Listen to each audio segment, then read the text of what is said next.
नमस्कार दोस्तों, स्वागत है आप सभी का SCS अकेडमी पर। दोस्तों इस क्लास में हम लोग डिस्कस करते हैं MPPSC प्रीलिम्स के सिलेबस को और इकाई एक में जो सिलेबस दिया है आपका इतिहास का, उसको हम लोग वर्तमान में चर्चा कर रहे हैं। और इस लेक्चर सीरीज के पिछले लेक्चर में हम लोगों ने बात की थी दिल्ली सल्तनत पर। दिल्ली सल्तनत के हम लोगों ने अलग अलग लेक्चर्स किए हैं और इसमें हम लोगों ने 1206 से लेकर 1526 के बीच में जो 5 अलग अलग साम्राज्य हम लोगों को देखने को मिले, जिस साम्राज्य में हम लोग बात करते हैं गुलाम की, जिसमें हम लोग बात करते हैं खिलजी की, जिसमें हम लोग बात करते हैं दोस्तों तुगलक की, इसके अलावा सैयद वंश और सैयद के बाद लोदी वंश। ये पांचों के पांचों वंश या साम्राज्य हम कहें, हम लोग हमारे पिछले लेक्चर्स में देख चुके हैं और हमने इन पे सब कुछ चीजें, इनके संबंधी जो इंपॉर्टेंट पॉइंट्स एग्जाम में आ सकते हैं वो सब डिस्कस किया है। हर एक शासक को लेकर यहां डिटेल में बात की गई। जैसे गुलाम वंश में हम लोगों ने कुतुबुद्दीन ऐबक, इल्तुतमिश, इसके अलावा आगे जाकर बलबन, इनके बारे में हम लोगों ने डिटेल में देखा। यहाँ रजिया जो रही दोस्तों, रजिया के बारे में भी हम लोगों ने काफी कुछ देखा था, एग्जाम में क्वेश्चन जहां से आ जाए। खिलजी में हम देखें तो जलालुद्दीन खिलजी के बारे में भी हम लोगों ने ज्यादातर चीजें समझ ली हैं, एग्जाम में जहां से क्वेश्चन आता हो। और अलाउद्दीन खिलजी के हर एक सेक्शन को हम लोगों ने देखा है, भले उसकी बाजार व्यवस्था हो या उसकी सैन्य व्यवस्था हो। तुगलक डायनेस्टी में जब जाते हैं तो गयासुद्दीन तुगलक ने किस प्रकार से व्यवस्था को स्थापित करने का प्रयास किया। गयासुद्दीन के बाद मोहम्मद बिन तुगलक पर भी हम लोगों ने डिटेल में बात की और बाद में फिरोज तुगलक पर भी बात की।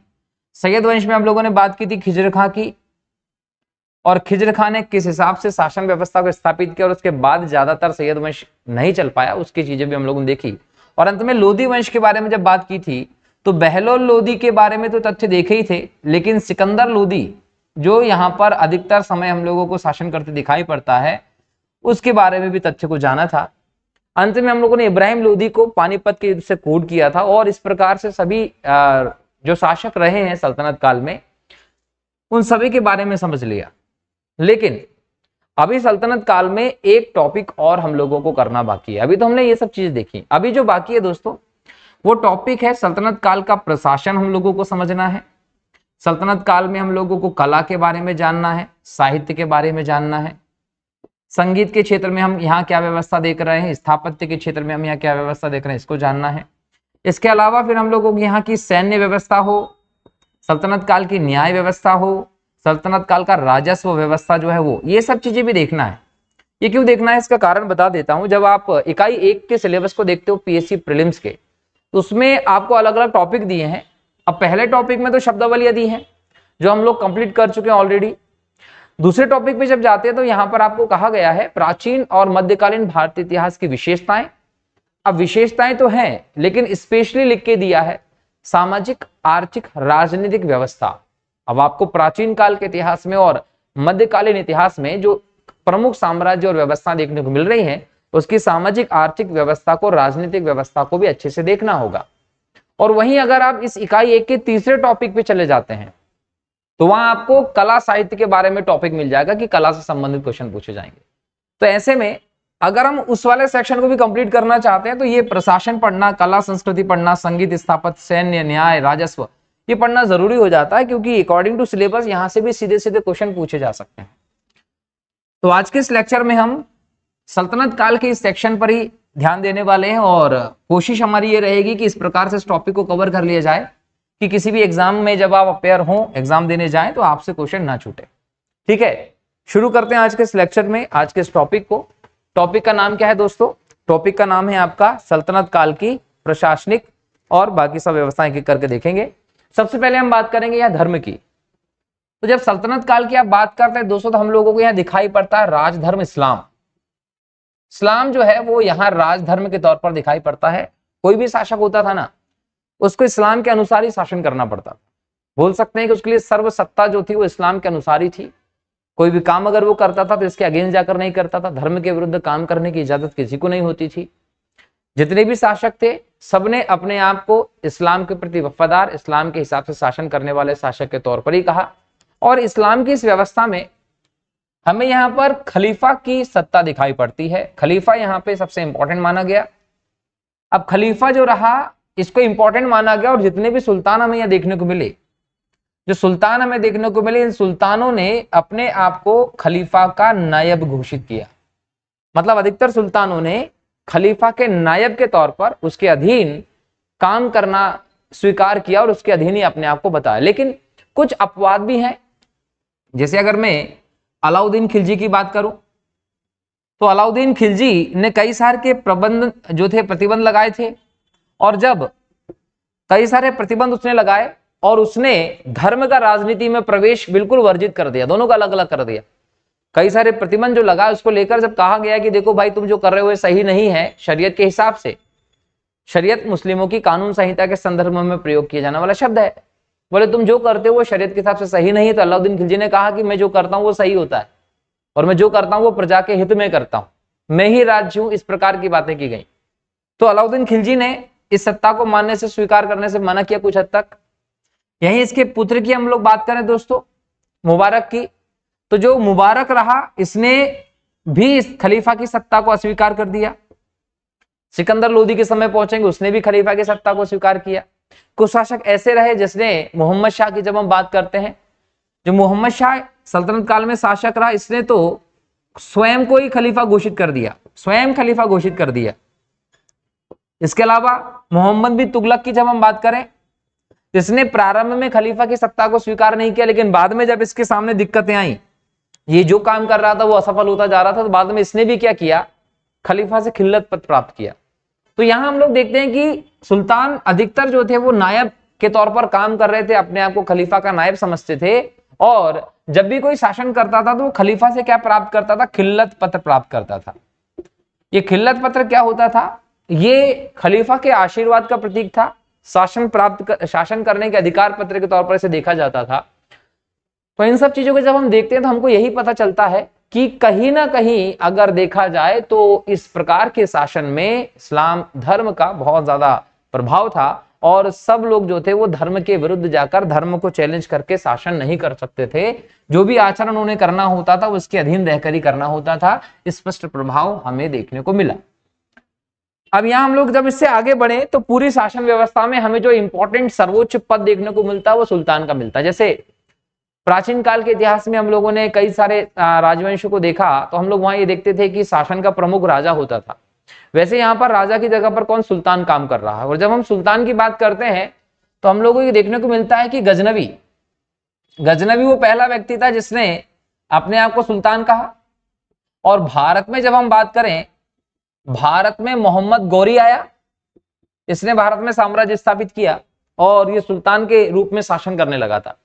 लेकिन जब हम बात करें सुल्तान के तौर पर ऐबक की, तो ऐबक ने सुल्तान का टाइटल नहीं लिया, और वास्तव में देखा जाए तो इल्तुतमिश के समय से ये शासन व्यवस्था हम लोगों को बेहतर दिखाई पड़ती है।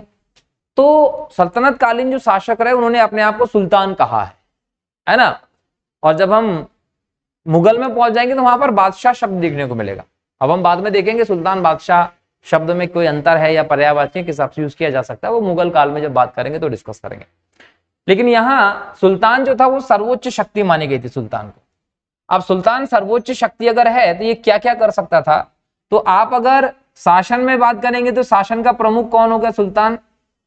यहाँ कार्यपालिका का हेड है। इसके अलावा अगर हम बात करें न्याय व्यवस्था का, तो न्याय व्यवस्था में सबसे बड़ा अधिकारी जो होता था, सर्वोच्च व्यक्ति, वो भी सुल्तान होता था। इसके बाद अगर हम राजस्व व्यवस्था में बात करें तो इसमें भी सुल्तान के पास सारे अधिकार थे। मतलब आर्थिक, राजनीतिक, न्याय संबंधी जितने भी अधिकार थे वो सब के सब सुल्तान के पास थे। और इस समय हम लोगों को जो व्यवस्था देखने को मिलती है ना, वो व्यवस्था बहुत केंद्रीकृत व्यवस्था देखने को मिलती है, सेंट्रलाइज सिस्टम देखने को मिलता है। बहुत केंद्रीकृत व्यवस्था थी। सुल्तान सभी चीजों के लिए जिम्मेदार था और सभी प्रकार के कार्य जो थे वो सुल्तान के द्वारा ही संपन्न किए जाते थे।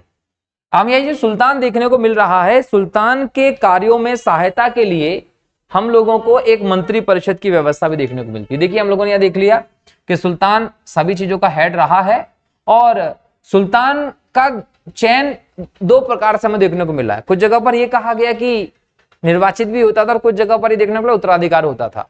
अधिकतर तो हम लोगों ने सल्तनत काल के जिन शासकों की बात की है वो शासक ऐसे रहे हैं, या तो पुत्र जो है उत्तराधिकारी बन गया है, या फिर किसी ने किसी का कत्ल किया है। कत्ल किया है का मतलब जैसे हम आराम शाह की बात करते हैं। अब ये जो आराम शाह है, इसको शासक बनाने के लिए जनता ने किसको बुलाया था? इल्तुतमिश को बुलाया था। तो हम यहां पर ये बोल सकते हैं कि ये चुना गया था, लेकिन इल्तुतमिश ने सुल्तान बनने के लिए आराम शाह को मारा। वैसे हम जलालुद्दीन खिलजी की बात करते हैं, तो जलालुद्दीन खिलजी जब सुल्तान बना, जलालुद्दीन खिलजी सुल्तान बना तो इसने क्या किया?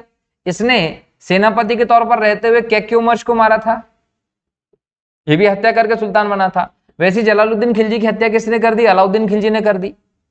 तो सत्ता के लिए यहां पर मारकाट हुई है, लेकिन कुछ जगह पर हम लोग देख रहे हैं कि जनता के सहयोग से भी लोग शासक बने। जैसे हम रजिया सुल्तान को देखते हैं, रजिया सुल्तान की बात करें तो वो उसको जनता का सहयोग मिला था जब लोगों ने रजिया की जगह पर दूसरे व्यक्ति को गद्दी पर बिठा, लोग मतलब अमीर वर्ग ने।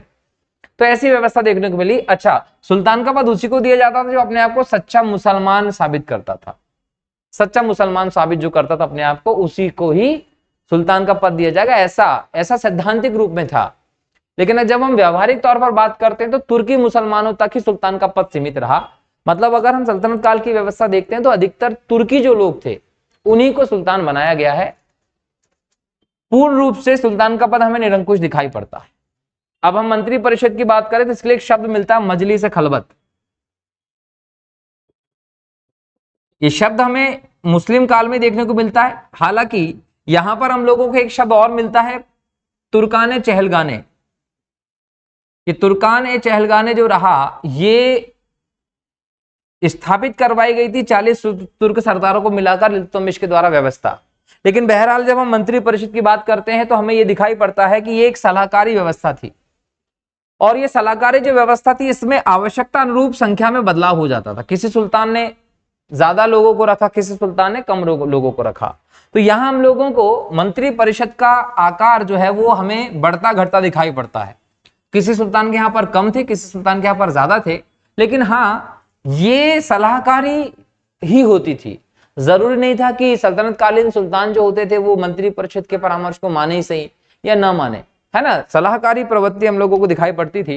लेकिन जब हम मंत्रियों की बात करते हैं तो हम लोगों के यहाँ कई सारे विभाग हैं जो देखने होंगे, जो एग्जाम में सीधे सीधे क्वेश्चन बन सकता है। यदि आप मेंस के एग्जाम देंगे तो मेंस में आप लोगों को यहाँ से 2 अंक का प्रश्न आज की तारीख में जो नया पैटर्न उसके हिसाब से आ सकता है, और प्री में भी डायरेक्ट क्वेश्चन पूछा जा सकता है। तो यहाँ पर अगर हम बात करें दीवाने वजारत, ये दीवाने वजारत जो है इसका हेड होता था वजीर होता था।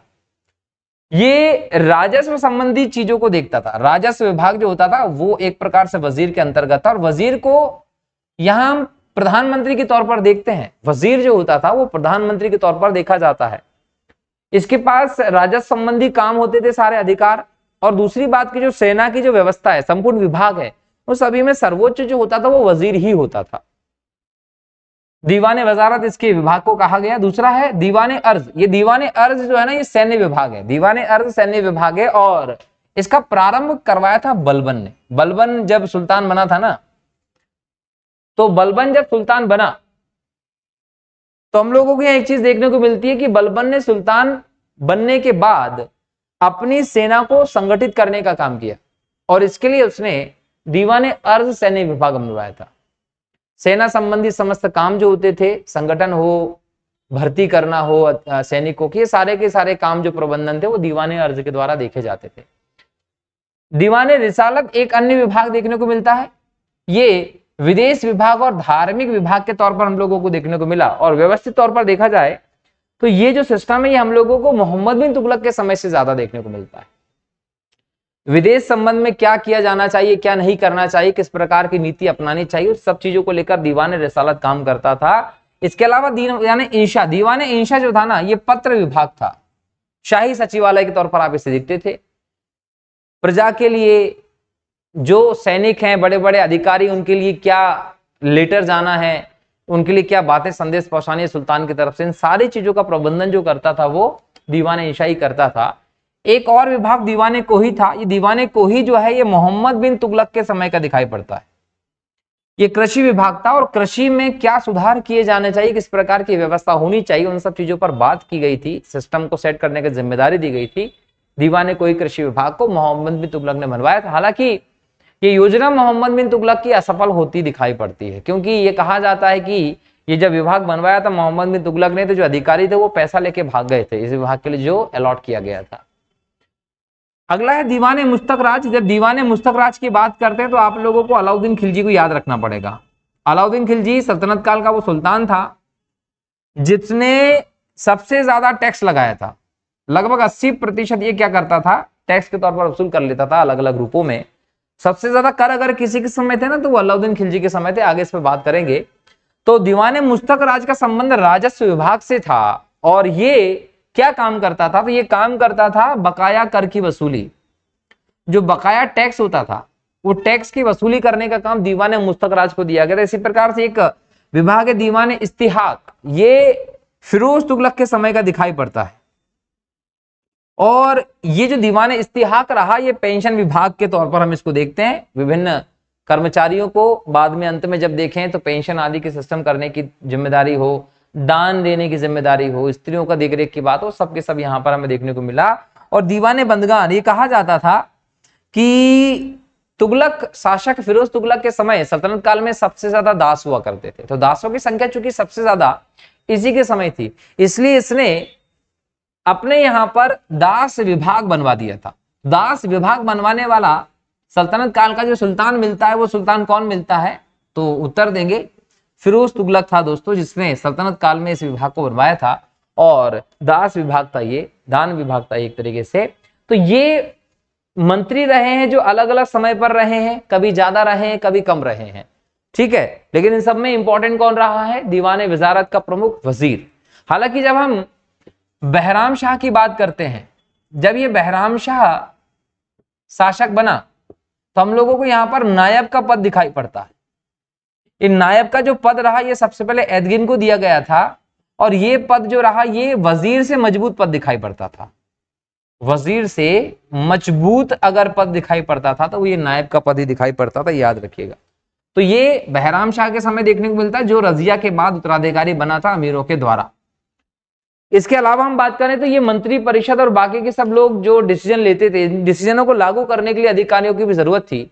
तो सल्तनत काल के इस पूरे सिस्टम में हमें कई सारे प्रकार के अलग अलग अधिकारी भी देखने को मिलते हैं, जिसमें अगर हम देखें आरिज मुमालिक, ये आजीरे के मुमालिक जो होता था वो सैनिकों की भर्ती के लिए था।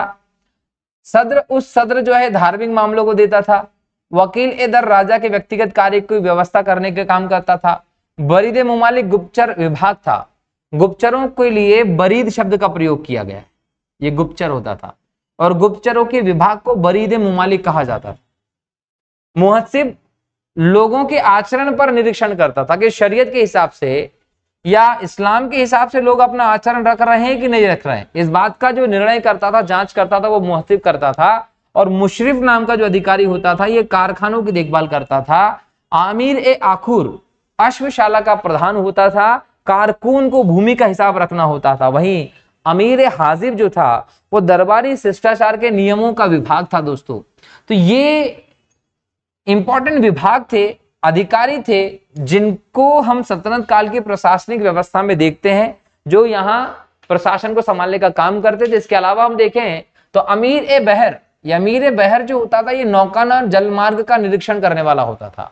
अमीर ए तुजुक उत्सवों का आयोजन करता था कि जो राजा है, राजा के क्षेत्र में मेले आयोजित किए जाएंगे, उत्सव आयोजित किए जाएंगे, तो उन सबको आयोजित करने की जो जिम्मेदारी थी वो किसे दी गई थी, अमीर तुजुक को दी गई थी। शाहनाए मंडी बाजार नियंत्रण का काम करता था। याद रखिए जब हम अलाउद्दीन खिलजी की बात करते हैं तो अलाउद्दीन खिलजी ने अलग अलग विभाग बनवाए थे, अलग अलग विभाग बनवाए थे, है ना। ऐसा ही हम लोग फिरोज तुगलक के बारे में बोल सकते हैं। अब ये इसने क्या किया, विभाग के तौर पर हम बोल सकते हैं मंडी का निर्माण करवाया। अब इसने जो मंडी का निर्माण करवाया था वो कहीं ना कहीं अपनी बाजार व्यवस्था के अंतर्गत करवाया था और इसकी बाजार व्यवस्था कहीं ना कहीं इसकी प्रसिद्धि का कारण रही है। तो इसने अपने बाजारों के निरीक्षण के लिए शाहनाए मंडी की स्थापना करवाई थी। इसके अलावा कोतवाल का पद देखने को मिलता है जो शहर में शांति बनाए रखने का काम होता था। और शाहनाए पील हाथियों की सेना का सरे जानदार सुल्तान के अंगरक्षक के तौर पर काम करता था। तो ये प्रमुख अधिकारी हम लोगों को देखने को मिले। ये सब वो काम करते थे जो इन्हें मंत्री परिषद और सुल्तान के द्वारा सौंपे जाते थे। सभी पर अंतिम जो नियंत्रण होता था वो सुल्तान का ही नियंत्रण होता था, बिना सुल्तान की आज्ञा के ये कुछ नहीं कर पाते थे। केंद्रीकृत व्यवस्था का एग्जाम्पल हमें देखने को मिलता है। अब हम बात करें अर्थव्यवस्था की। जब हम सल्तनत काल की अर्थव्यवस्था की बात करते हैं दोस्तों तो हमें यहाँ तीन प्रमुख चीजें देखने को मिलती हैं। एक कृषि, एक व्यापार और एक उद्योग। सल्तनत काल में कृषि की व्यवस्था थी, साथ में पशुपालन भी किया जाता था। सल्तनत कालीन शासकों के समय पर एक नगरीय व्यवस्था का जन्म होता है, बढ़ती चढ़ती है वो व्यवस्था, और इसके चलते हमें यहाँ व्यापार और उद्योगों की व्यवस्था भी देखने को मिलती है। तो इस समय के लोग अलग अलग प्रकार के उद्योगों में लगे होते थे, अलग अलग प्रकार से व्यापार करते थे, और खेती जो था वो प्रमुख साधन के तौर पर हमें दिखाई पड़ता है दोस्तों। अब अगर हम यहाँ पर अर्थव्यवस्था के हर एक सेक्टर को डिटेल में जानने की कोशिश करें तो सबसे पहले हम कृषि की बात करते हैं। यहाँ जो सुल्तान है या यहाँ जो राज्य है उसकी आय का जो प्रमुख साधन रहा है वो भू राजस्व ही रहा है। पुराने से लेके आज तक हम देखें तो कहीं ना कहीं भू राजस्व एक इंपॉर्टेंट सोर्स रहा, और भू राजस्व ज्यादा से ज्यादा वसूल किया जाए, ज्यादा से ज्यादा उसको बढ़ाया कैसे जा सके, इस बात पर सुल्तान हमेशा काम करते रहते थे। भू राजस्व की जो दर है दोस्तों वो 1/5 और 1/2 के बीच दिखाई पड़ती है। साधारणतः ये दर जो है वो 1/5 से 1/3 के बीच में दिखाई पड़ती है। लेकिन अलाउद्दीन खिलजी जैसे शासक को जिसने लगभग 1/2 के आसपास भू राजस्व लगा दिया, और 1/2 के आसपास तो भू राजस्व लगा दिया, इसके अलावा ये अन्य कर लगा दिए बहुत सारे, जैसे गड़ी कर, चरी कर। तो इसके माध्यम से ये जनता की आय का लगभग 80% टैक्स के मामले में ले लेता था। इसलिए कहा जाता है कि किस शासक के समय सल्तनत काल में सबसे ज्यादा करों की संख्या थी तो वो अलाउद्दीन खिलजी था। ये जो राजस्व लिया जाता था ये 2 भागों में लिया जाता था। अब 2 भागों में लिया जाता था का मतलब क्या है, या तो ये नगद में लेते थे या अनाज के तौर पर लेते थे। जैसे हम प्राचीन काल के इतिहास में पढ़ते थे कि मेह और हिरण्य के तौर पर लिया जाता था, वैसे ही मध्यकालीन इतिहास में भी नगद और अनाज के रूप में राजस्व लिया जाता था। यहाँ अलाउद्दीन खिलजी और सिकंदर लोदी पर ध्यान देना पड़ेगा। सिकंदर लोदी और अलाउद्दीन खिलजी ने यह कोशिश किया था कि उन्हें अनाज के तौर पर ही, अनाज के रूप में ही राजस्व मिलना चाहिए। और अलाउद्दीन खिलजी ने क्या किया था कि कई सारे भंडार गृह बनवा दिए थे। तो राजस्व के रूप में जो अनाज लिया जाता था वो अनाज को ऐसे जगहों पर रख दिया जाता था ताकि अलाउद्दीन खिलजी अपनी बाजार व्यवस्था के समय संकट के काल में इन्हीं भंडार से क्या करे, जनता को और सेना को कम कीमतों पर, नियंत्रित कीमतों पर क्या कर सके, खाद्यान्न उपलब्ध करवाया जा सके। ये कहीं ना कहीं कोशिश थी किसकी, अलाउद्दीन खिलजी की। इसलिए अलाउद्दीन खिलजी ने अधिकतर ये कोशिश किया, इस बात को स्थापित किया कि जो भी उसको लगान मिल रहा है वो उससे मिले अनाज के तौर पर। इसके अलावा राजस्व का जो निर्धारण होता था कि भाई कितना लेंगे, ये 1/5 से 1/3 लेंगे, अलाउद्दीन खिलजी ने 1/2 कह दिया। तो ये जो राजस्व की दर होती थी वो कैसे निर्धारित होती थी, जब हम इस बात का उत्तर खोजते तो हमें पता चलता है कि राजस्व की दर निर्धारित करने के लिए अलग अलग पद्धतियां, प्रणालियां प्रचलित थी। अब ये अलग अलग जो प्रणालियां थी, इसमें क्या प्रणाली थी, तो सबसे पहले हम देखते हैं बटाई। जो बटाई व्यवस्था थी उसमें क्या किया जाता था कि जो भी उपज होती थी उसका प्रत्यक्षता उपज का हिस्सा ले लिया जाता था। प्रत्यक्षता उपज का हिस्सा एक ले लिया जाता था, सीधे सीधे लाओ दे दो ले लिया जाता था। ये 3 प्रकार की थी बटाई व्यवस्था, जो थी वो 3 प्रकार की होती थी। इसमें एक होती थी खेत बटाई। खेत बटाई का मतलब ये खेत है तुम्हारा, इस खेत में फसल लग रही है, ये जो फसल लग रही है इसको सीधे इसके आधार पर कर निर्धारण कर लिया जाए। फसल काटेंगे तो कितना उत्पादन होगा, कितना खराब होगा, उससे कोई मायने नहीं है। सीधे सीधे की खेत में गए, फसल लंबी है बांट दीजिए, खड़ी फसल में खेत बटाई होता था।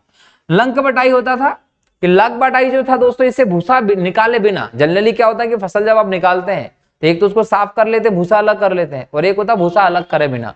तो फसल का जब भूसा नहीं निकालने दिया जाता था, भूसे के साथ कर का निर्धारण होता था, उसे लंक बटाई कहते थे। और तीसरा होता था रास बटाई। ये रास बटाई भूसा निकालने के बाद जो शुद्धतम रूप हमें मिलता है फसल का, वो होता था। तो 3 प्रकार की बटाई प्रणाली जो थी वो राजस्व निर्धारण में चलती थी। इसके अलावा एक प्रणाली और मिलती है मुक्ताई। मुक्ताई मिश्रित प्रणाली थी, ये याद रखिएगा। और कानकूत या नस्क प्रणाली का भी हम लोगों को उल्लेख मिलता है। इसका मतलब था कानकूत और नस्क का कि अनुमान के आधार पर, किसके आधार पर, अनुमान के आधार पर हम कह सकते हैं कि राजस्व का निर्धारण किया जाता था। तो जब भी एग्जाम में पूछा जाए कि सल्तनत काल में भू राजस्व जो था वो आय के प्रमुख साधन था राज्य का, लेकिन बताइए कि राजस्व का निर्धारण किस आधार पर होता था, तो 3 चीजें यहां याद रख लेना कि बटाई, मुक्ताई और कानकूत व्यवस्था। इसके अलावा जो राजस्व लिया जाता था वो राजस्व को लेने के लिए एक इंपॉर्टेंट काम और किया जाता था, भूमि की पैमाइश, भूमि का मापन करवाया जाता था। और भूमि की मापन के लिए हम लोगों को जो सबसे बेहतर व्यवस्था देखने को मिलती है वो मसाहत देखने को मिलती है। मसाहत अलाउद्दीन खिलजी ने शुरू करवाई थी। व्यवस्थित तौर पर जो मसाहत है उसका प्रयोग अलाउद्दीन खिलजी ने जहां जहां उसने खालसा भूमि स्थापित करवा दी थी। क्या हुआ था अलाउद्दीन खिलजी के समय कि पहले इक्ता बांटे जाते थे। इक्ता मतलब सैनिकों को वेतन की जगह क्या दिया जाता था, वेतन की जगह भूमि दी जाती थी। अब कई सारे लोग ऐसे थे जिनका भूमि बहुत ज्यादा हो गई, तो इन सब भूमि को क्या कर दिया, खालसा भूमि में अलाउद्दीन खिलजी ने बदल दिया। अब ये खालसा भूमि क्या होती थी, सरकारी भूमि। तो यहां पर खालसा भूमि जो शब्द यूज किया गया है वहां पर मसाहत पद्धति चलती थी, और दोआब का क्षेत्र जो रहा है गंगा यमुना का, वहां पर भी मसाहत पद्धति चलती थी। बोले मसाहत पद्धति क्या थी, बोले अलाउद्दीन खिलजी के द्वारा शुरू की गई भूमि की पैमाइश की स्थिति हम लोगों को देखने को मिलती है। इसके अलावा विंध्य के दक्षिण में हम बात करें, बंगाल, मालवा, गुजरात की बात करें, तो इन क्षेत्रों में मसाहत का प्रचलन जो है वो मोहम्मद बिन तुगलक ने करवाया था। मतलब मसाहत भूमि की पैमाइश का एक बहुत इंपॉर्टेंट जरिया था। लेकिन एक बात तो ध्यान रखिएगा कि जब सिकंदर लोदी शासक बनता है, लगभग कब लगभग बनता है, तो 1489 के आसपास। तो सिकंदर लोदी ने अपनी एक 39 अंगुल की 39 अंगुल की एक नई व्यवस्था चालू की थी जिसको बोला गया था गज ए सिकंदरी। गज ए सिकंदरी ये शुरू किया था। तो आपको गज ए सिकंदरी भी याद रखना है, सिकंदर लोदी के समय की है ये। इसके अलावा मसाहत की व्यवस्था हमारे यहां पर लोकप्रिय रही है, ये ध्यान रखना है। भूमि की पैमाइश के बाद हम प्रमुख करों को भी देखेंगे। जब हम प्रमुख करों की बात करते हैं तो कर जो थे वो किस हिसाब से लगाए जाते थे वो तो हम लोग देख चुके हैं। बस एक और चीज हम लोगों को यहां देखना है कि कर का आधार क्या होता था। दोस्तों कर का आधार था शरीयत। शरीयत मतलब इस्लाम धर्म। इस्लाम धर्म में जो इनकी कानून की संहिता मान लें हम, संहिता शरीयत के अनुसार की बात थी। और शरीयत के अनुसार केवल 4 करों की बात की गई, केवल 4 करों की। कौन कौन से, जजिया कर, जकात, खम्स और खराज। तो जजिया, जकात, खम्स, खिराज ये 4 कर थे। जो जजिया कर है, खराज है, खम्स है, जकात है, यही 4 कर हैं जो इस्लाम में शरीयत में मान्य किए गए। बाकी सब इस्लाम के विरुद्ध माने गए थे। यहाँ जजिया की बात करें तो ये गैर मुस्लिमों से अनिवार्य रूप से लिए जाने वाला कर था।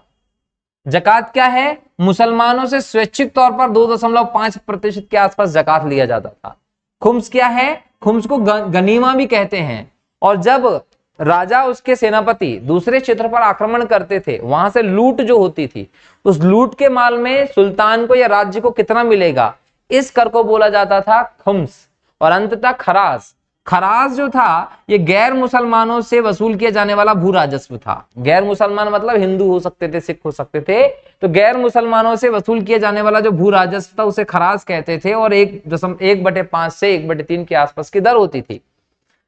इसके अलावा एक उस्र कर भी मिलता है। तुर्की मुसलमानों से भूमि कर जो लिया जाता था 1/10। इसके अलावा हबे सर्ब, ये हबे सर्ब क्या है, ये हबे सर्ब की बात कर ले तो एक सिंचाई कर है।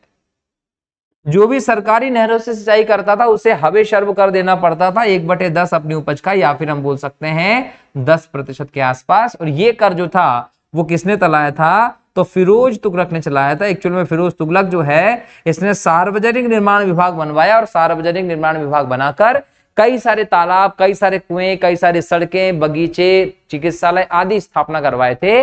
इसी क्रम में इसने हबे सर्ब कर लगाया, कब, जब वो सरकारी नहरों से कोई सिंचाई करता है। तो मध्यकालीन इतिहास में हम देखें दोस्तों तो गयासुद्दीन तुगलक एक ऐसा व्यक्ति था जिसने सबसे पहले नहरों से सिंचाई की व्यवस्था को प्रारंभ किया था, नहरें बनाई थी। उसके बाद मोहम्मद बिन तुगलक ने इसको बढ़ावा दिया। लेकिन इसमें जो बहुत बड़ा बदलाव है, प्रमुख सिंचाई के साधन के तौर पर अगर किसी ने नहरों को बढ़ावा दिया है तो वो फिरोज तुगलक था दोस्तों, जिसके समय कई सारी नहरें बनवाई गई थी। फिरोज तुगलक ने सार्वजनिक निर्माण विभाग बनवाकर ये सारे के सारे काम करवाना शुरू किए थे। तो हबे सर्ब कर वही था।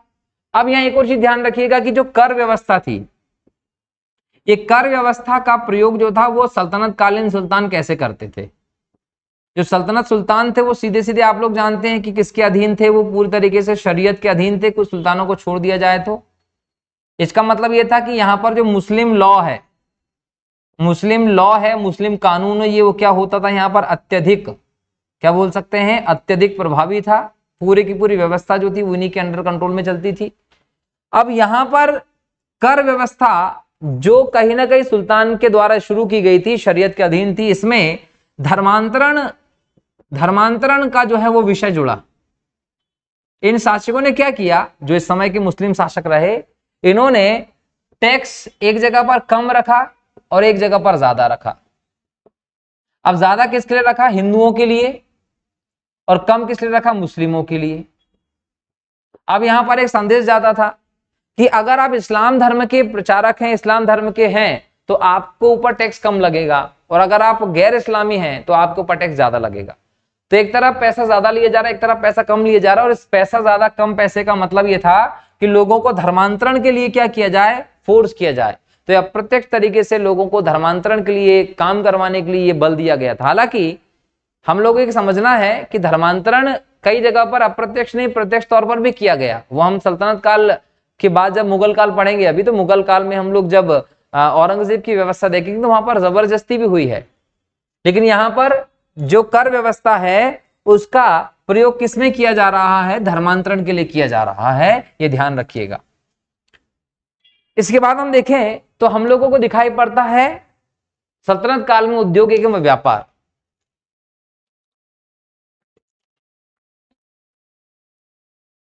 जब सल्तनत काल के उद्योग और व्यापार की बात करते हैं तो यहां देखना पड़ेगा कि तुर्कों की व्यवस्था हम लोगों को दिखाई पड़ती है। शासन किसका रहा है, इंपॉर्टेंट तौर पे तुर्की का।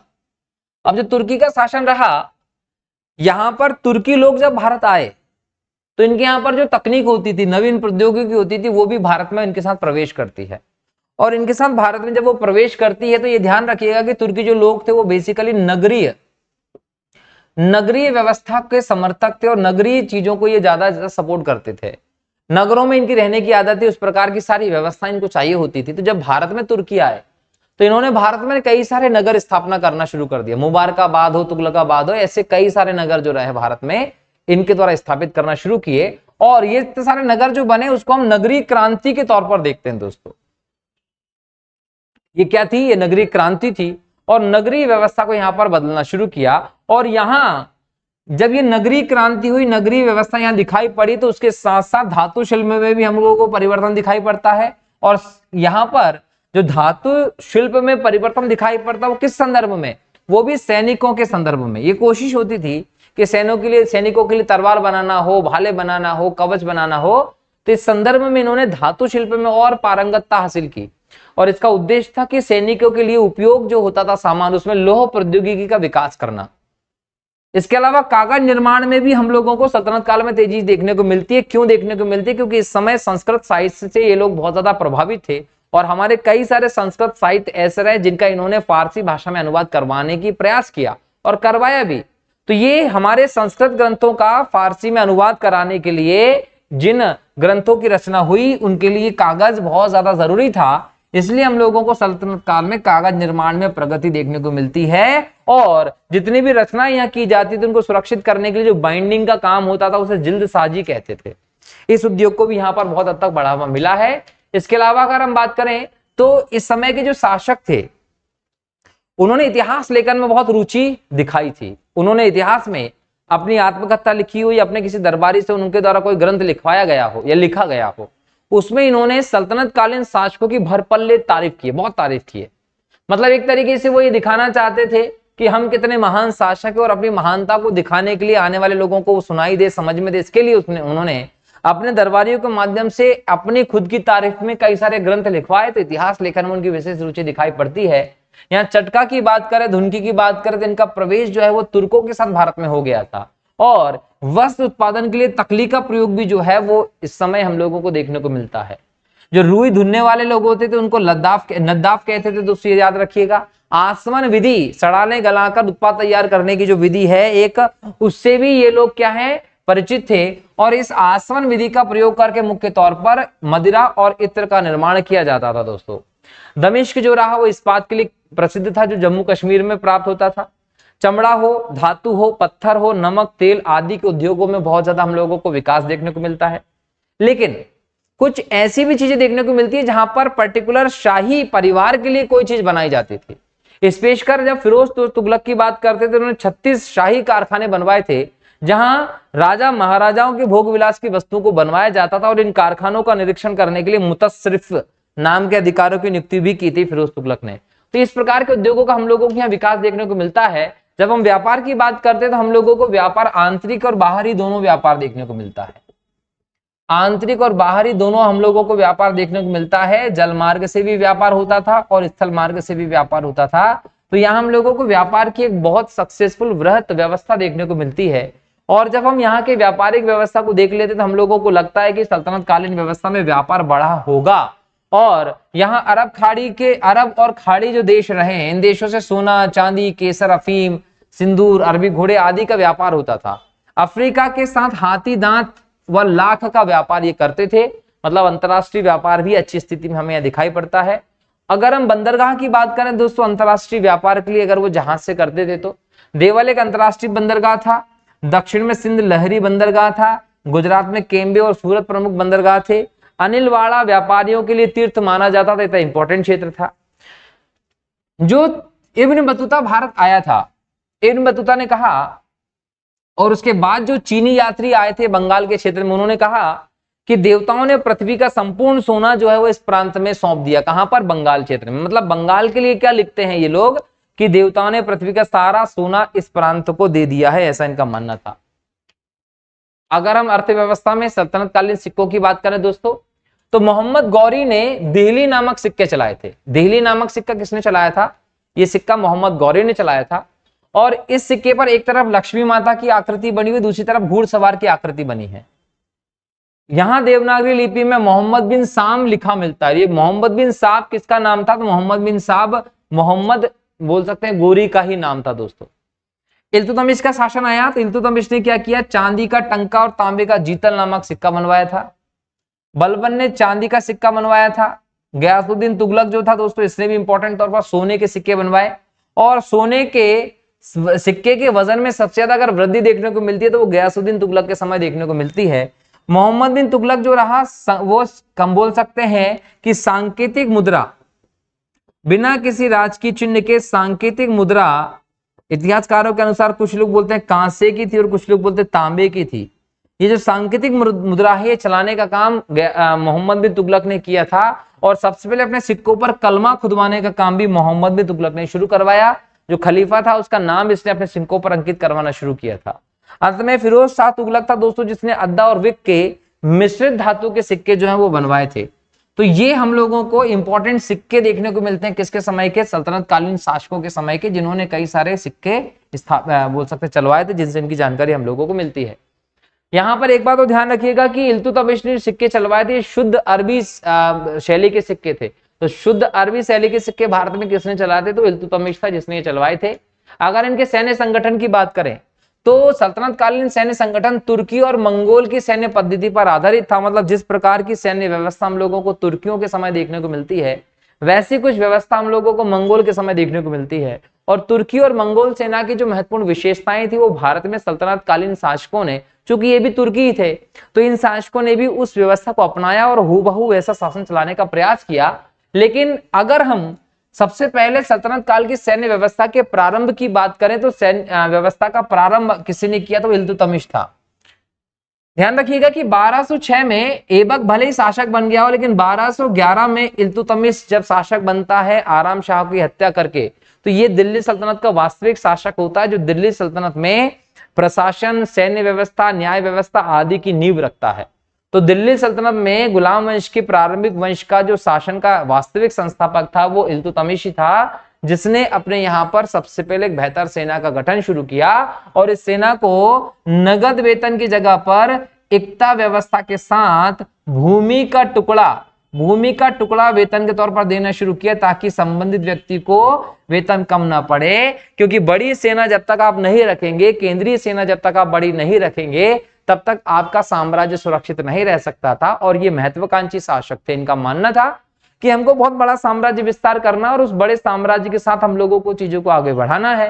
तो उस साम्राज्य को चलाने के लिए जो सेना चाहिए थी, उस सेना के लिए इनको राजस्व चाहिए था। तो राजस्व के अलग अलग स्रोत तो थे, लेकिन जो सेना इन्होंने गठित की उसमें हश्म कल्ब नाम मिलता है केंद्रीय सेना के लिए, और कल्ब सुल्तानी नाम मिलता है बोल सकते हैं ये भी केंद्रीय सेना के लिए। तो केंद्रीय सेना को ये कहते थे इल्तुतमिश के समय, याद रखिएगा। बलबन ने सबसे पहले बड़े सुधार किए सैन्य व्यवस्था में। बलबन ने अपने सैन्य संगठन को मजबूती करने के लिए एक सैन्य विभाग बनवाया था, और इस सैन्य विभाग का नाम क्या था दोस्तों? सैन्य विभाग का नाम था दीवाने अर्ज। तो दीवाने अर्ज नाम का सैन्य विभाग किस सुल्तान ने बनवाया था? तो बलबन ने बनवाया था, ध्यान रखिएगा। इसके अलावा अलाउद्दीन खिलजी सैन्य सुधार के मामले में बलबन से भी आगे निकल जाता है। अलाउद्दीन खिलजी ने लगभग 4,75,000 की सेना केंद्र में रखी थी, और सबसे बड़ी सेना सल्तनत काल में अलाउद्दीन खिलजी के समय थी।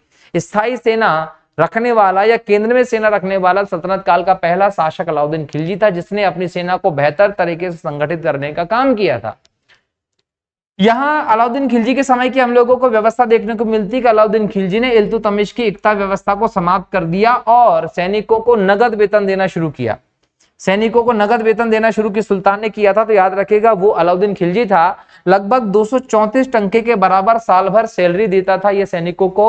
और अगर कोई दो अस्पा का मतलब होता था एक अतिरिक्त घोड़ा अगर अपने पास रखता था, तो ऐसे सैनिक को 78 टंका और वार्षिक दिया जाता था अतिरिक्त। मतलब यहां हम बोल सकते हैं कि सैन्य व्यवस्था में एक अस्पा और दो अस्पा जो सैन्य व्यवस्था हम लोगों को देखने को मिली, वो अलाउद्दीन खिलजी के समय से देखने को मिली थी। और इन्हें जो सेना को वेतन दिया जाता था वो नगद वेतन देना शुरू कर दिया था। नगद वेतन देने वाला कौन था दोस्तों? तो याद रखिएगा वो अलाउद्दीन खिलजी था, जिसने एकता व्यवस्था को समाप्त करके जितनी भी एकता सरकारी भूमि लोगों को दी गई थी वो सब खालसा भूमि में बदल दी, और जो अधिकारी योग्य नहीं थे उनको पेंशन पर देकर उनको हटाकर नए अधिकारियों को चुना गया। इस प्रकार की एक शानदार व्यवस्था अलाउद्दीन खिलजी ने तैयार की थी, जिसमें ये सैनिकों को कैश वेतन देता था। अक्ता प्रथा को समाप्त करने वाला कोई व्यक्ति था तो वो अलाउद्दीन खिलजी था। इल्तुतमिश जो था दोस्तों, जब तो उसने क्या किया था, गुलाम जो होते थे, गुलामों की सेना किसकी सेना होती थी? तो इल्तुतमिश की सेना होती थी। इसने अपनी सेना में कई सारे गुलाम भरना शुरू कर दिए थे, ये याद रखिएगा। किसने? इल्तुतमिश ने। अमीर, मलिक जैसी उपाधियां सैनिक श्रेणियों की उपाधि थी जो इनको दी जाती थी। बड़ी सेना रखने वाला अलाउद्दीन खिलजी था, जिसने केंद्र में भी स्थायी सेना रखी थी दोस्तों। और जब हम यहाँ बात करते हैं तो अलाउद्दीन खिलजी ने अपनी सेना में एक नई व्यवस्था चालू की थी, जिसको दाग और हुलिया प्रथा कहते हैं। ये कहीं ना कहीं मंगोल जो थे इनसे प्रभावित थी, दाग और हुलिया प्रथा। दाग का मतलब ऐसा होता था कि घोड़ा मिक्स ना हो जाए, तो घोड़ों के ऊपर दाग लगा दिया जाता था, गर्म करके ठप्पा लगा देते थे ताकि घोड़ों की पहचान हो सकती थी। और सैनिक जो होते थे उनके हुलियों के लिख लिया जाता था। जैसे कि आज आप किसी प्रकार का फॉर्म भरते तो आपका फोटो लगा देते हैं, अब पहले कैमरा फोटो की व्यवस्था नहीं थी तो वहां हुलिया लिख लिया जाता था कि इतनी हाइट का, ऐसा कलर का, ऐसा व्यक्ति था। तो हुलियों के माध्यम से सैनिकों की पहचान होती थी, जिसके आधार पर उन्हें वेतन दिया जाता था। अलाउद्दीन खिलजी के शासन काल में मुक्ता लोग अपने सैनिकों के वेतन से कुछ कमीशन काट लेते थे। मतलब क्या? अलाउद्दीन खिलजी नगद वेतन देता था। अब ये नगद वेतन सीधे खिलजी तो देता नहीं था, ये खिलजी ये वेतन का जो बंटवारा करता था अपने अधिकारी के माध्यम से करता था। तो यहाँ पर ये जो अधिकारी होते थे उस वेतन में से कुछ वेतन भ्रष्टाचार करके काट लेते थे और सैनिकों तक कम वेतन पहुंचाते थे। ऐसे व्यक्ति को मुक्ता कहते थे। तो ऐसे लोगों को खत्म करने का काम किसने करवाया? तो वो काम किया था गयासुद्दीन तुगलक ने। गयासुद्दीन तुगलक ने इस कुप्रथा को बंद करवा दिया, बल्कि इसके साथ साथ जो वेतन रजिस्टर होता था, जिसको वसीलात कहते थे, वसीलात हश्म, उसकी भी खुद जांच करने लगा था गयासुद्दीन तुगलक। ये बहुत बड़ी बात थी। और मोहम्मद बिन तुगलक के शासनकाल में हम लोगों को सबसे पहले दिखाई पड़ता है कि सैनिक अधिकारी और उनके अधीनस्थ सैनिक जो थे उनके वेतन का विवरण भी रखा जाता था। किस सैनिक को कितना वेतन दिया जा रहा है, कितने महीने का वेतन नहीं दिया गया, सारे के सारे विवरण मोहम्मद बिन तुगलक के समय हम लोगों को दिखाई पड़ता है।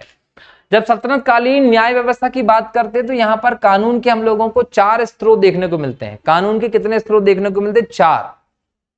कानून का पहला स्रोत था कुरान। ये सबसे प्रमुख था। सर्वोच्च ग्रंथ अगर माना गया तो वो कुरान माना गया। हर एक चीज सल्तनत काल में जिस हिसाब से डिसाइड होती थी वो कुरान था। कुरान के खिलाफ कोई नहीं जाता था, उसमें जो लिखा था उसको सच माना जाता था। दूसरा होता था हदीस। पैगंबर ने जब प्रवचन दिए, अपने कथन किए, उन कथनों को कानून के तौर पर जब मानने लगा था तो उसे हदीस कहा जाता था। इज्मा जो है ये बोल सकते हैं कि जो उलेमा वर्ग होता था, जो धर्मगुरु होते थे, जो इस्लाम के कानूनों की व्याख्या करते थे, तो उनके द्वारा जो व्याख्या की जाती थी उस व्याख्या के द्वारा की गई बातों को इज्मा के तहत लिया जाता था और ये व्याख्या करने वाले मुजतहिद लोग होते थे। ठीक है। कयास एक अन्य साधन था।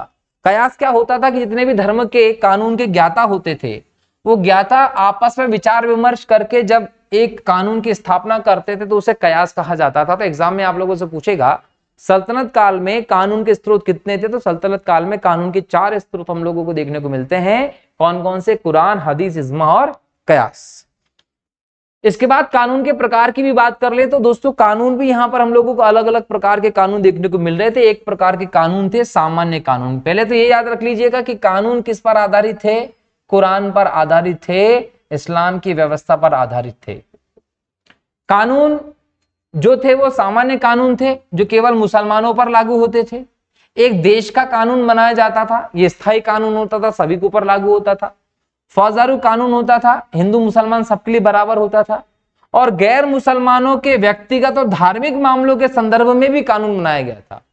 जनरली जो गैर मुसलमानों के व्यक्तिगत तथा धार्मिक कानून थे, धार्मिक मामलों से संबंधित कानून थे, इसमें गैर मुसलमान के ऊपर जो समस्याएं होती थी, जो जुर्म होते थे, उन पर डिस्कशन किया जाता। और ये माना जाता था कि सुल्तान सीधे तौर पर इसमें हस्तक्षेप नहीं करता था। सुल्तान ने इसके लिए विद्वान पंडित और ब्राह्मणों की टीम तैयार कर रखी थी, जिसके अनुसार इन क्षेत्रों में न्याय का काम किया जाता था। जब हम यहाँ न्यायाधीश की बात करते हैं तो शासन में सर्वोच्च न्यायाधीश जो होता था दोस्तों, वो राजा हुआ करता था, सुल्तान हुआ करता था। सर्वोच्च न्याय का काम सुल्तान के द्वारा होता था। लेकिन इसके अलावा काजी, मुफ्ती, ये भी हम लोगों को पद देखने को मिलते हैं। तो काजी और मुफ्ती क्या थे? ये प्रमुख न्याय व्यवस्था में थे। जज हम लोगों को दिखाई पड़ते थे, जिसमें काजी उल कुजात, ये हम लोग को एक महत्वपूर्ण पद देखने को मिलता बड़ा न्याय व्यवस्था में। यहां जो काजी और मुफ्तियों के पद होते थे न्यायाधीश के, ये वंशानुगत हो गए थे, वंशानुगत हो गए थे। इसके अलावा काजी सूबा जो होता था, ये फौजदारी दीवानी मामलों को देखता था। दीवान सूबा जो होता था वो ये राजस्व मामलों को देखता था। और फिकह जो होता था वो इस्लामी धर्मशास्त्र को कहते थे। तो ये यहां पर हम लोगों को न्याय व्यवस्था देखने को मिलती है, जिसके आधार पर न्याय किए जाते थे। प्रजा अगर क्षेत्रीय आधार पर न्याय व्यवस्था से संतुष्ट नहीं होती थी तो सबसे उच्च न्यायालय सुल्तान का न्यायालय में जा सकते थे। अगर सल्तनत कालीन स्थापत्य की बात करें तो यहां ध्यान रखिएगा कि स्थापत्य के क्षेत्र में हम लोगों को यहां पर बहुत ज्यादा वृद्धि देखने को मिलती है। यहां हम लोगों को स्थापत्य में विकास देखने को मिल रहा है थोड़ा। हालांकि जो शैली थी वो इंडो इस्लामिक शैली नाम दिया गया उसको, और मैं कहता हूं इंडो इस्लामिक शैली जैसे कोई शैली थी नहीं। अगर इंडो इस्लामिक जैसी कोई शैली रही होती तो ईरान में, इराक में, जहां जहां ये इस्लामिक कंट्रीज है वहां पर इनके अलग से कुछ ढांचे हम लोगों को देखने को मिलते। कि इंडो इस्लामिक शैली के जो स्ट्रक्चर्स हैं वो मुख्य रूप से अगर भारत में ही मिल रहे हैं तो इसका एक आधार समझिए कि ये कहीं ना कहीं भारतीय शैली थी, जिसमें थोड़ा बहुत परिवर्तन इन लोगों ने किया, और जो परिवर्तन किया वो करके इन्होंने उसको इंडो इस्लामिक शैली के तौर पर स्थापित कर दिया। तो सल्तनत कालीन स्थापत्य जिस कला में हुआ है दोस्तों, उसको इंडो इस्लामिक शैली कहा गया। और शासकों के विशेष रुचि हम लोगों को देखने को मिलती स्थापत्य में। स्थापत्य स्ट्रक्चर्स में मकबरे बनवाए, या फिर हम बोल सकते हैं कि किले बनवाए या नगर बनाए, इन सब स्थापत्य के कामों में इस समय के सुल्तानों की विशेष रुचि थी। यहां पर अगर हम इस्लामिक व्यवस्था की बात करें तो इस्लामिक व्यवस्था के अनुसार, जो कि धर्म आधारित व्यवस्था, उसके अनुसार सजीव चित्रण किसी भी चीज का नहीं किया जा सकता था। अब सजीव चित्रण नहीं कर सकते थे, तो सजीव चित्रण नहीं कर सकते थे तो फिर क्या करेंगे? तो इन्होंने अरबस्क विधि को अपनाया था। अब अरबस्क विधि क्या है? पौधों की लताओं को अनवरत रूप से प्रदर्शित करना।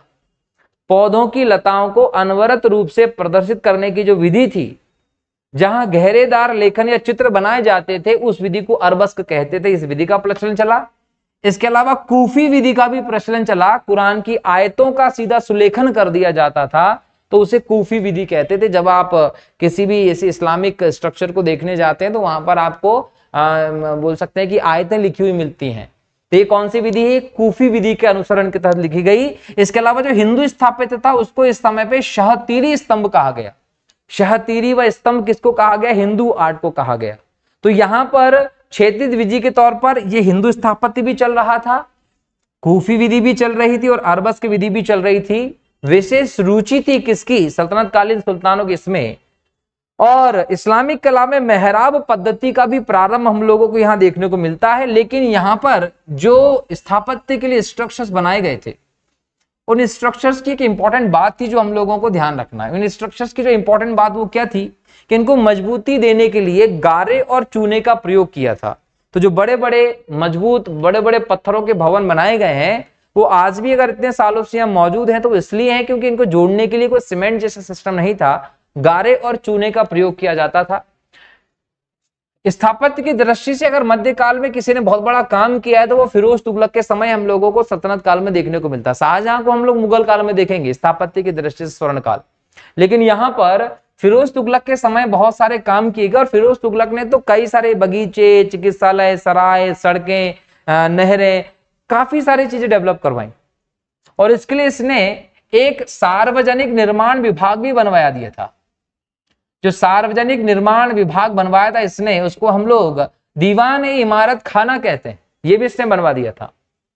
अब अगर हम सल्तनत कालीन प्रमुख इमारतों को देखें तो यहाँ पर आपको कुव्वतुल इस्लाम मस्जिद देखने को मिलती है। ये कुव्वतुल इस्लाम मस्जिद जो है दोस्तों ये दिल्ली में है, दिल्ली में है और 1195 से 1199 के बीच में इसको स्थापित करवाया था। इसको बनवाने वाला जो था कुतुबुद्दीन ऐबक था और ये भारत की पहली मस्जिद हम लोगों को देखने को मिलती है।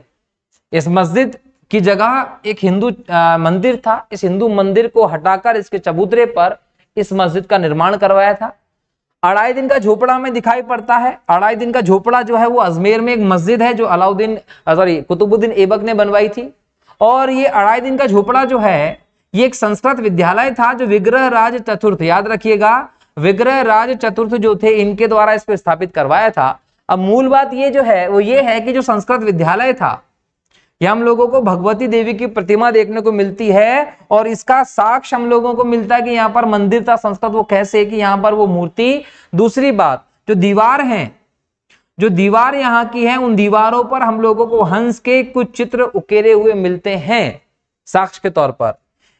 ये जो संस्कृत विद्यालय था इसका निचला हिस्सा ऐसा कैसा रहने दिया और इसके ऊपर के इलाके में गुंबज और मेहराब जो है वो बना देगी ऊपर के इलाके को गिरा के। अब इसको अढ़ाई दिन का झोपड़ा क्यों कहते हैं, इसको लेकर अलग अलग व्याख्याएं हैं। कुछ इतिहासकार ने यह कहा है कि अढ़ाई दिन का झोपड़ा इसलिए कहा जाता है कि इसको केवल अढ़ाई दिन, 2 और आधे दिन में इसको निर्माण करवा दिया गया था इसलिए। और कुछ लोगों का यह कहना है कि इसके आसपास के क्षेत्रों में इस प्रकार का एक मेला लगता था इसलिए इसको अढ़ाई दिन का झोपड़ा कहा गया है। बहरहाल अगली जो इमारत है कुतुब मीनार है। कुतुबुद्दीन बख्तियार काकी का बहुत बड़ा फैन था कुतुबुद्दीन ऐबक और उन्हीं की याद में 1199 से कुतुब मीनार का निर्माण कार्य ऐबक ने शुरू करवाया था। लेकिन याद रखिएगा 1199 से निर्माण कार्य शुरू करवाया और 1210 तक हम देखें ऐबक की मृत्यु हो गई और कुतुबुद्दीन के ऐबक के द्वारा ये जो निर्माण कार्य शुरू करवाया था ये पूर्ण नहीं हो पाया। तो इसको बाद में इल्तुतमिश ने इसको पूरा करवाया और कालांतर में बिजली के गिरने से इसकी 2 मंजिला ऊपर की गिर गई तो फिरोज ने इसका निर्माण पुनः करवाया था। सुल्तानगढ़ी का मकबरा एक और इंपॉर्टेंट संरचना है। इल्तुतमिश ने अपने ज्येष्ठ पुत्र नासिरुद्दीन महमूद के लिए इस मकबरे का निर्माण करवाया था और चूंकि ये मकबरे का निर्माण इल्तुतमिश ने करवाया, पहली बार भारत में मकबरा बनता है, तो मकबरा निर्माण व्यवस्था का जनक भारत में अगर किसी को कहा जाता है तो वो इल्तुतमिश को कहा जाता है। इतना ही नहीं, इल्तुतमिश जो है इसने खुद का भी मकबरा बनवा लिया था, है ना, याद रखिएगा कि इल्तुतमिश ने खुद का मकबरा बनवाया था जिसको अब इल्तुतमिश का मकबरा कहते हैं। 1235 में अपने मरने के पहले इस मकबरे को बनवा लिया था। भारत में तुर्की के द्वारा निर्मित किया गया पहला मकबरा अगर कोई था तो वो सुल्तानगढ़ी का मकबरा था। इसके अलावा मोइनुद्दीन चिश्ती का दरगाह जो था वो इल्तुतमिश ने बनवाया था और संभवतः ये हमारे देश में किसी भी संत के लिए, सूफी संत या किसी भी इस प्रकार के लोगों के लिए पहले कोई दरगाह बनाने की बात की गई थी, तो ये भी आप लोगों को ध्यान रखना है। बलबन का मकबरा, दिल्ली में बलबन ने अपने लिए एक लाल महल नामक भवन निर्माण किया था, यही इसका मकबरा है। अलाई दरवाजा अलाउद्दीन खिलजी के द्वारा बनवाया गया था लगभग 1311 के आसपास। अलाउद्दीन खिलजी के समय की सर्वश्रेष्ठ इमारत के तौर पर हम इसे देखते हैं। इसके अलावा हम यहाँ अलाउद्दीन खिलजी के समय देखें तो सीरी का किला जो है वो भी इसके द्वारा ही बनवाया गया था। किसके द्वारा? अलाउद्दीन खिलजी के द्वारा। जमात खाना की हम बात करें, जमात खाना मस्जिद जो है ये पूर्णतः इस्लामिक शैली की रही है। पहली मस्जिद जमात खाना मस्जिद रही और अलाउद्दीन खिलजी के शासनकाल में खिज्र खां ने इसका निर्माण करवाया था। इसके बाद हम बात करें तुगलकाबाद की। ये तुगलकाबाद एक नगर रहा जो दिल्ली की सीमा पर बनाया गया था। गयासुद्दीन तुगलक ने ऊंची पहाड़ी पर इसका निर्माण करवाया था। 56 कोट का दुर्ग, ये बहुत ज्यादा पूछा जाता है। 56 कोट का दुर्ग जो है वो यहां पर हम लोगों को देखने को मिलता है गयासुद्दीन तुगलक के द्वारा। इसके बाद हम देखें तो विजय मंडल, ऊंची पहाड़ी पर एक स्तंभनुमा इमारत हम लोगों को एमबीटी के समय की दिखाई पड़ती है। मोहम्मद बिन तुगलक दिखाई पड़ता है, इसको विजय मंडल कहते हैं। आदिल शाह का किला तुगलकाबाद के निकट मोहम्मद बिन तुगलक ने इसका निर्माण करवाया था। जहां पना नगर मोहम्मद बिन तुगलक ने बनवाया था। दौलताबाद, दौलताबाद एक इंपॉर्टेंट व्यवस्था रही। लगभग 1327 में दौलताबाद अपनी राजधानी लेकर गया था मोहम्मद बिन तुगलक। इसके बारे में मैंने डिटेल में डिस्कस किया है तुगलक वंश के चैप्टर में। तो ये देवगिरी नाम से जानते थे इसको, और इसका नाम दौलताबाद रख दिया था मोहम्मद बिन तुगलक ने। यहाँ पर बड़े बड़े भवन और बड़ी बड़ी सड़कें बनवाई थी इसने यहाँ पर, ताकि इसकी राजधानी के तौर पर स्थापित हो। निजामुद्दीन औलिया के बारे में हम लोगों ने डिस्कशन किया था। निजामुद्दीन औलिया के बारे में हम लोगों ने डिस्कशन कहाँ किया था, जब गयासुद्दीन तुगलक की बात की थी कि निजामुद्दीन औलिया जो थे उनसे गयासुद्दीन तुगलक की बिल्कुल भी नहीं बनती थी। तभी हुनुज दिल्ली दूर हस्ती वाला डायलॉग हम लोगों को देखने को मिलता है यहाँ। तो सफेद और काले संगमरमर तथा लाल पत्थरों का प्रयोग करके निजामुद्दीन औलिया का मकबरा जो है वो यहाँ मिलता है। मकबरे के चारों कोने पर गुंबद का निर्माण किया गया है। 12 खंबा जो है ये तुगलक शैली की धर्मनिरपेक्ष इमारत के तौर पर इसको आप देखते हैं। फिरोज शाह कोटला फिरोज तुगलक के द्वारा बनवाया गया था और इसकी सजावट के लिए मेरठ और टोपरा से जो अभिलेख थे अशोक के, वो फिरोज तुगलक लेकर आ गया था। फिरोज शाह तुगलक का मकबरा दिल्ली की हौज खास के पास है। एक वर्गाकार चबूतरे में इसको बनाया गया। और सिकंदर लोदी का मकबरा इब्राहिम लोदी ने बनवाया था, यह आप लोगों को ध्यान रखना है। क्लियर, अष्टभुजाकार ये मकबरा हम लोगों को देखने को मिलता है। लोदी गार्डन में स्थित है ये मकबरा। इसके बाद हम बात करें तो बड़े खां तथा छोटे खां का मकबरा सिकंदर लोदी के द्वारा बनवाया गया था। और मूठ की मस्जिद भी सिकंदर लोदी के शासनकाल में बनी थी। अगर हम संगीत व्यवस्था की बात करें तो सल्तनत काल के शासकों ने संगीत के क्षेत्र में भी काम किया, जहां से सीधे सीधे आपको क्वेश्चन देखने को मिल सकते हैं। केकुबा की जब हम बात करते हैं, केकुबा जो बलबन के बाद हम लोगों को शासन दिखाई पड़ता है। बलबन के उत्तराधिकारी के तौर पर हम शहजादा मोहम्मद को देख रहे थे, लेकिन शहजादा मोहम्मद तो मंगोलों के साथ लड़ते लड़ते मारा गया था। इधर इसका भाई जो था वो बुगरा खां था। जो बुगरा खां बलबन का दूसरा बेटा था, ये भोग विलासिता में रहने वाला था और शासक नहीं बन सकता था। तो यहां पर ध्यान रखिएगा कि बुगरा खां का बेटा था केक्योमर्श और शहजादा मोहम्मद का बेटा था केकुबाद। तो केकुबाद बलबन के बाद गद्दी पर बैठता है और केकुबाद सबसे ज्यादा संगीत प्रेमी सुल्तान हम लोगों को सल्तनत काल का देखने को मिलता है। बर्नी इतिहासकार इसके बारे में कहता है कि केकुबाद के शासनकाल में सड़कें व गलियां गायकों से भरी हुई थी। तो क्वेश्चन एग्जाम में पूछता है कौन सा सुल्तान था जिसके शासनकाल में सड़कें व गलियां गायकों से भरी हुई थी। बलबन का पुत्र बुगरा खां जो था वो एक बहुत ज्यादा अयोग्य था, विलासितापूर्ण जीवन जीने वाला था। इसने गायकों एवं नर्तकों की एक संस्था का निर्माण करवाया था। जबकि कुछ सुल्तान ऐसे रहे गयासुद्दीन तुगलक जैसे या सिकंदर लोदी जैसे, जिन्होंने अपने क्षेत्र में संगीत पर प्रतिबंध लगा दिया था। तो संगीत पर प्रतिबंध लगाने वाले भी सुल्तान यहां देखने को मिलते हैं। क्वेश्चन पूछेगा कि वह सुल्तान कौन था जिसने संगीत पर प्रतिबंध लगा दिया था, तो गयासुद्दीन तुगलक था। सिकंदर लोदी ने अपने क्षेत्र में संगीत पर तो प्रतिबंध लगा दिया था, लेकिन खुद संगीत का एक प्रकार से बोल सकते हैं कि बड़ा शौकीन था और ये शहनाई बजाता था। एग्जाम में क्वेश्चन पूछेगा शहनाई वादक कौन था, तो सिकंदर लोदी। इसके अलावा इसने संगीत को लेकर लज्जत सिकंदरी नामक ग्रंथ की भी रचना की थी। जयपुर के शासक का नाम मिलता हुसैन शाह सरकी। संगीत के क्षेत्र में इनको पारंगत हासिल थी और संगीत शिरोमणि नामक ग्रंथ इन्हीं के लिए डेडिकेटेड है। ख्याल गायकी की अगर उत्पत्ति की बात करें, गायन की शैली की, तो वो हम लोगों को यहीं से देखने को मिलती है, हुसैन शाह सरकी के समय से। कि संगीत के क्षेत्र में हम लोगों को काम देखने को मिला। अब साहित्य के क्षेत्र में जब देखेंगे तो तबकात नासिरी, ये मिन्हाज उस सिराज की रचना थी, एग्जाम में सीधा पूछ सकता है। मोहम्मद गौरी से लेकर नासिरुद्दीन महमूद तक के सुल्तानों का वर्णन हम लोगों को यहाँ देखने को मिलता है। इसने नासिरुद्दीन महमूद को दिल्ली का आदर्श सुल्तान बताया था। तारीख फिरोजशाही जियाउद्दीन बर्नी ने लिखी थी। बलबन से फिरोज शाह तुगलक के शासन के 6 साल तक का वर्णन हम लोगों को यहाँ देखने को मिलता है। फुतुहात फिरोज शाही, फिरोज शाह तुगलक की आत्मकथा थी। उस सलातीन, इसके रचनाकार सामी थे। मोहम्मद बिन तुगलक के द्वारा जो दीवान रियासत का विभाग बनवाया गया था, पद बनाया था, इसको लेकर इसने उल्लेख किया है। इसने इस बात का उल्लेख किया है कि मोहम्मद बिन तुगलक के समय विद्रोह सबसे ज्यादा हो रहे थे, तो विद्रोहियों का पता लगाने के लिए विभाग बनवाया गया था। और सबसे पहले अगर भारत में चरखे का उल्लेख मिलता है तो वो भी इसी ग्रंथ से हम लोगों को मिलता है। इसके अलावा तारीख मुबारक शाही याया बिन अहमद सरहिंदी के द्वारा इसका लेखन किया गया और सैयद वंश के बारे में इसने वर्णन किया। साथ ही साथ फिरोज शाह तुगलक की नहर प्रणाली पर भी यह प्रकाश डालता है। द्रव्य परीक्षा ठक्कर फेरू की कृति है, जिसने अलाउद्दीन खिलजी के टकसाल के प्रमुख के तौर पर काम किया था। तूतीनामा जिया नक्शवी की कृति है। संस्कृत की कहानियों का फारसी में अनुवाद इसमें दिया गया और मोहम्मद बिन तुगलक के शासनकाल में इसकी रचना हुई थी दोस्तों। तो ये जो पूरा सेक्शन रहा, ये सल्तनत काल के इतिहास का इंपॉर्टेंट सेक्शन था, जिसमें हम लोगों ने सल्तनत काल के प्रशासन, शासन, सैनिक व्यवस्था, राजस्व व्यवस्था, स्थापत्य, कला, साहित्य, संगीत आदि से संबंधित चीजों को देखा। सारे इंपॉर्टेंट जो क्वेश्चन यहाँ से जो बन सकते हैं, संभावित हैं, वो सब हम लोगों ने डिस्कस कर लिए। और इसके साथ हमारा सल्तनत काल का जो पूरा टॉपिक है, लगभग 1206 से लेकर 1526 तक का, वो खत्म होता है। इसके बाद हमारा जो इतिहास है, मध्यकालीन इतिहास, उसके हम लोगों को दो चीजें यहाँ देखने को मिलेगी। एक तो ये कि लगभग हम लोग बात करें 1336 के आसपास, तो यहाँ मोहम्मद बिन तुगलक के शासनकाल में हम लोगों को दक्षिण में विजयनगर साम्राज्य देखने को मिलेगा, हरिहर और बुक्का का।